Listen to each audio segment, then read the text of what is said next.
I think with my chemistry background, there's a lot of underlying chemistry like in the biology of neuroscience, so that was kind of interesting to me as well.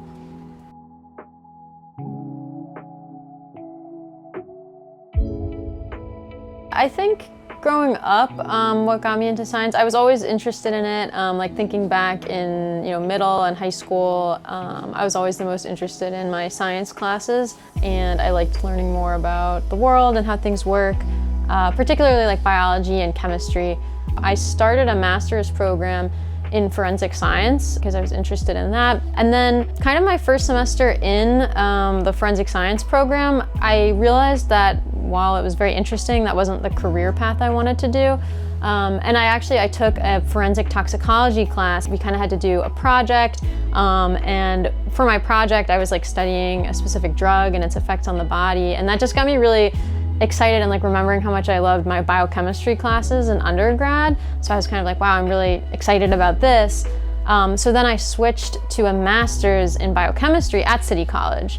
So I completed the master's and I had a really, really good experience with the City College like professors and the classes, and that was a big reason why I wanted to do my PhD at CUNY. And also what made me want to do a PhD in general was the experience that I had in my master's with the City College professors. Even though it's a biology lab, like Mark Emerson's in the biology department, and primarily what our lab does is like molecular biology, and within the neuroscience of development of the retina.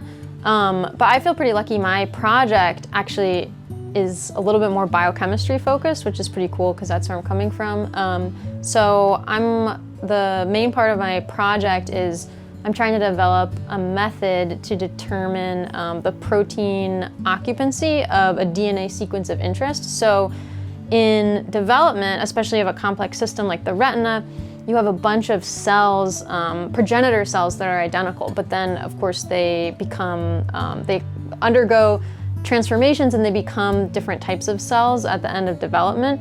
And the key to understanding that is the regulation of gene expression, because every cell in our body has the exact same set of genes and set of chromosomes. So what really differentiates, say, a skin cell from a muscle cell from a neuron is how the genes are differentially expressed. So that's what I'm trying to understand.